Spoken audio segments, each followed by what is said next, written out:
Hey, Oleg. I thought I'd give you a little video review of the cinema that you sent me, that you and your friends made. I thought I'd give you a little review, purely in the kind of in the realm of being a friendly consultant to you. I enjoyed it, and thought I'd discuss it with you so you can get possibly a little bit of help and input from uh, my thoughts on it. Uh, First of all, it's a credible piece of storytelling. Obviously, you're not going to win any awards with it, but it's a credible piece of storytelling. So you can use that as a basis for your future um, videos and films that you intend on making. You made a number of good things and you made a few mistakes and a few things that could be done better. Uh, but that's the essence of learning. Learning is basically capturing a new idea or an experience and changing your brain's long term thinking. So, as you change how you make videos, you can refer back to this one and possibly do better work. Uh, you had a limited crew and obviously a limited budget, and that's okay because you have to start somewhere. Uh, the sound was good, the music was good, the music levels was good, and the audio on the actors was also well done. So when you're doing storytelling, and actually I work with a number of other people who have done videos and that are in the process of doing videos right now. Uh, Part of the problem in storytelling is having the viewer distracted by obvious mistakes like scene transitions, uh, incorrect audio, um, lines that are not audible, continuity errors in terms of costume or location that distract from the story you're trying to tell. So, what you did here was you basically put together a story, um, and the story's irrelevant. You had a cohesive story. I don't know if you did a storyboard or not. If you didn't do a storyboard, I would suggest that you do a storyboard in the future. You had a lot of scenes that could have been combined. You had a lot of scenes that were shot very short in terms of time and in terms of like allowing the viewer to participate in the story and capture it as you're going along. That's a mistake that you make when you're trying to do suspense or terror or sudden like actions within the story. But if it's not done correctly, it's difficult to follow the story. Each scene, you're trying to do two or three sentences in a paragraph. If you're doing really short sentences, you have to be a speed reader to keep up. So make your scenes as you do your storyboard, decide how long each of those storyboard visuals is going to be on screen, and does the length of time on screen in the storyboard allow the story to be comprehended by the average viewer. If your scenes are too long or they're too short, it interferes with your storytelling. The camera action uh, was good, but it wasn't great. You've got to like figure out that when you're trying to get the story to become more personal, it's important that you come in close.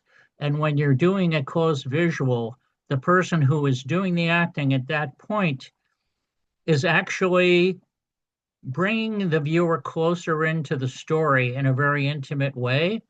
And you needed to do more of that without breaking that proscenium arch. by letting the story people be in the story and bringing the viewer in closer, but not breaking that wall. So you do a good job of using the one female character you had. She did a good job. There was a good transition with the no makeup and the makeup early in the film. The no makeup on the eyes and makeup on the eyes, the blue makeup. Uh, you could have used her uh, in a much better way to create a sense of warmth or energy. There was a little bit of playfulness in there, but in terms of capturing that energy, that male female energy, or even a good buddy buddy energy that could have been there. There could have also been an energy between the Tom Cruise and the Tom Cruise Hunter person. Uh, there could have been more of an interpersonal interaction there. Some of that is acting gesticulation, some of it is writing. So, and there's also room for more humor. So, getting that together and knowing that there are certain pinch points, if you pepper those pinch points throughout your storyboard, you keep the viewer engaged. So, um, if you if you were to take this movie and that you've done, deconstruct it, put it onto a storyboard, put the length of time each scene is on that storyboard, and take the one or two pieces of dialogue that are important for the story and put them onto that storyboard, you could remake this movie and make it a much more powerful movie. Now, I'm not sure if this was shot in Ukraine or not, but a subtext on this movie could have been this goofy hunting Tom Cruise, and in the background could have been the seriousness of what is going on in Ukraine. And putting that comedy and that tragedy without being explicit about it would have been an offset that might actually win this an award at some point if you wanted to go in that direction. So if you rewrote this as a playful comedy in a war zone, an actual war zone, and you did some of the writing and hung more silences as the camera includes some of that war scene in the back, it could be an entirely different and a much more powerful movie by taking the exact same storyline, which is not serious, and keeping it a goofball production, but having the background be absolutely serious. It might change the entire presentation of the movie insofar as you're trying to make this fun movie, and reality is a secret weight that is just out of reach, but could happen at any moment. So if you're going to do videos and you know the story ahead of time, it's about the story arc. Does the story go from here to there? And what happens in that story arc? Is there a reason that the viewer wants to be part of that story arc from where it was to where it ended up? You need to have a powerful transition across time, and you need to actually go somewhere with it and bring the viewer with you. Now, if you take a look at some of the characters, although they are not like serious characters per se, it's a lighthearted film, obviously.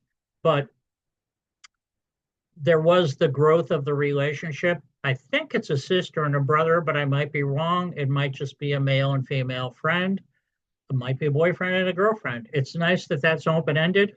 It's not totally clear, but you could have played that relationship and had the relationship go somewhere, have a story arc for the relationship, or you could have one or both of the people have a story arc.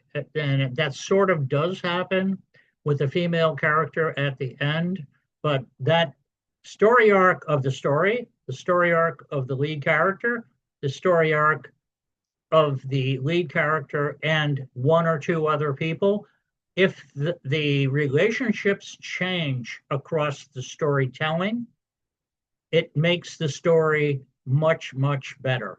So my thoughts on the movie are it's a valuable movie for you because you can deconstruct this movie and you can see what you did to make the story work as well as it did. The next time you make a movie, do a better storyboard, lay out the time between the sets, lay out where the music comes in and goes out, what the sound levels are going to be, what the story arc of the story is, what the story arc of the central character is, what the story arc of the people around the central character is, and make those stories within the story and the story itself be engaging enough within the spread of time as it goes along so that you actually have a an engaging story. The other thing you need is you need a story.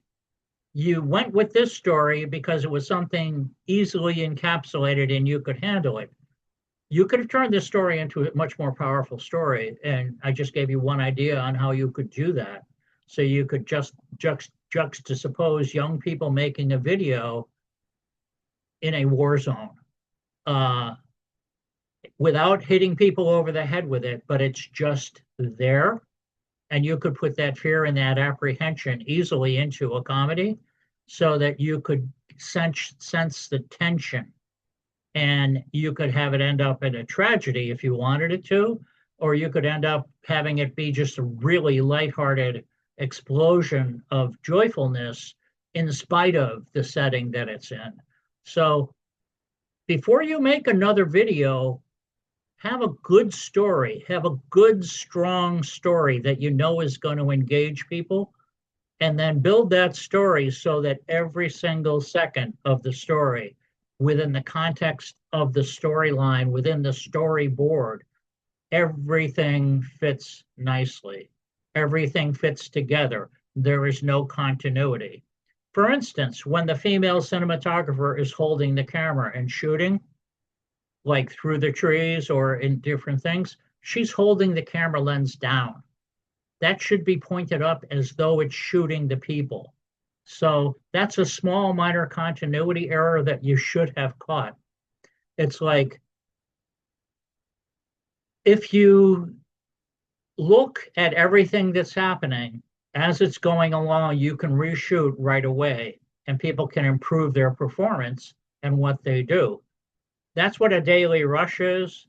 If you were to take the shoot that you have on the storyboard and you were to lay it out a certain number of days and take the time to allow the right number of days, and then have a daily rush scene where you look at the video that's just been shot with the people who were in it and decide whether there's continuity issues and what you could do better, and then reshoot it, and then take some of the cuts and make those cuts decide which ones are going to end up in the movie.